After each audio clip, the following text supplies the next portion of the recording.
இந்திய பங்குச் சந்தைகளும் இந்த எப்படி வந்து இந்த தசா புக்தியில வந்து பிஹேவ் ஆயிருக்கு அப்படின்ற ஒரு அனாலிசிஸ் வந்து பார்க்கலாம். நாம யூஸ் பண்றது வந்து இந்தியன் இண்டிபெண்டன்ஸ் ஹாரோஸ்கோப். ஸோ அந்த இந்தியன் இண்டிபெண்டன்ஸ் ஹாரோஸ்கோப் சம்மந்தப்பட்ட விஷயத்தை வச்சு தான் நம்ம வந்து ஸ்டாக் மார்க்கெட்டை வந்து அனலைஸ் பண்ணுறோம். அதுக்கான டேட்டா வந்து உங்களுக்கு பேக் ஸ்க்ரீனில் வந்து வரும். பேசிக்காக 1992லேருந்து தான் நம்ம வந்து எடுத்துக்கிறோம். உங்களுக்கு கிட்டத்தட்ட 1992லேருந்து 2009 மட்டும் இந்தியாவுக்கு வந்து வீனஸ் தசை. அந்த வீனஸ் தசைக்கு அப்புறமா 2009 to 2013 வந்து சன் தசை. அதுக்கப்புறமா பார்த்தீங்கன்னா 2014 to 2024 வந்து மூன் தசை. இந்தியாவுக்கு வந்து ஜென்ரலாக பெனிஃபிஷியலான தசை, அதாவது சுக்ரன், சூரியன், சுக்ரன், சந்திரன், குரு, இந்த மாதிரி தசா புக்திகள் வந்து ரொம்ப நல்லா இருக்கும். அதே மாதிரி இது வந்து பார்த்தீங்கன்னா 1992 to 97 வீனஸ் தசை சூரிய புக்தி, வீனஸ் தசை சந்திர புக்தி, வீனஸ் தசை மார்ஸ் புக்தி. இந்த பீரியட்ல சென்செக்ஸ் வந்து 761 பாயிண்ட்லேருந்து 1079 பாயிண்ட்டுக்கு வந்திருக்கு. ஸோ கிட்டத்தட்ட 41% வந்து இன்க்ரீஸ் ஆயிருக்கு. ஆனால் அது வந்து ரொம்ப சிக்னிஃபிகண்ட்டுன்னு சொல்ல முடியாது. பட் 700 பாயிண்ட்லேருந்து 1000 பாயிண்ட் மேலே போயிருக்கு. 1998 பார்த்தீங்கன்னா 98லேருந்து 2002 மட்டும் வீனஸ் ராகு, வீனஸ் குரு, இந்த பீரியட்ல பார்த்தீங்கன்னா ரொம்ப க்ரோத் வந்து இல்லை. அந்த 1000 பாயிண்டோட அப்படியே அந்த இதில் தான் இருந்திருக்கு.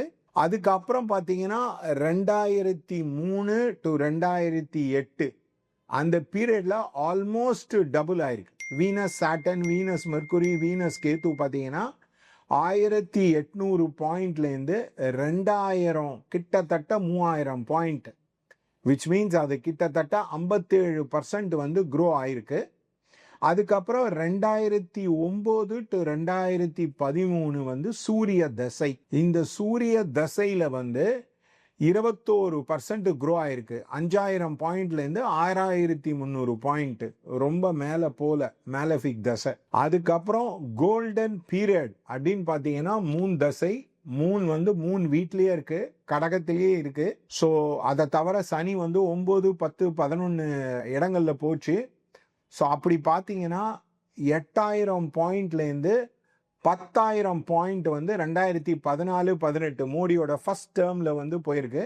2019லேருந்து 24 வந்து 12,000 பாயிண்ட்லேருந்து 23,000 பாயிண்ட் வந்து ஜம்ப் ஆயிருக்கு. அது ஒரு கிட்டத்தட்ட 94% ஜம்ப் ஆயிருக்கு. ஸோ அதனால பார்த்தீங்கன்னா மூன் தசை வாஸ் ப்ராபப்ளி த பெஸ்ட் தசா ஃபார் இந்தியன் ஸ்டாக் மார்க்கெட். அடுத்து வந்து மார்ஸ் தசை வந்து வரப்போகுது.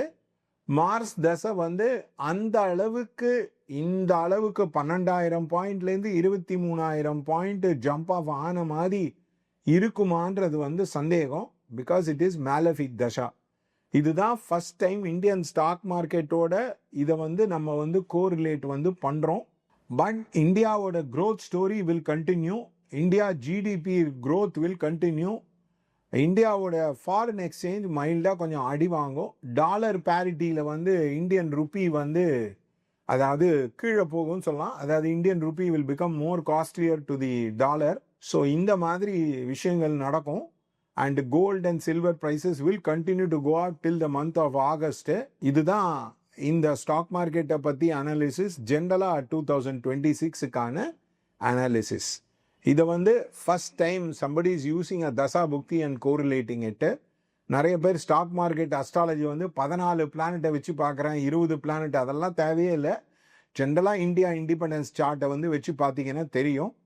இதே மாதிரி தான் மற்ற சார்ட்ஸ் எல்லாம் எப்படி யூஸ் பண்ணுறது அப்படின்றது நம்ம உள்ளே வரப்போம். தேங்க்யூ.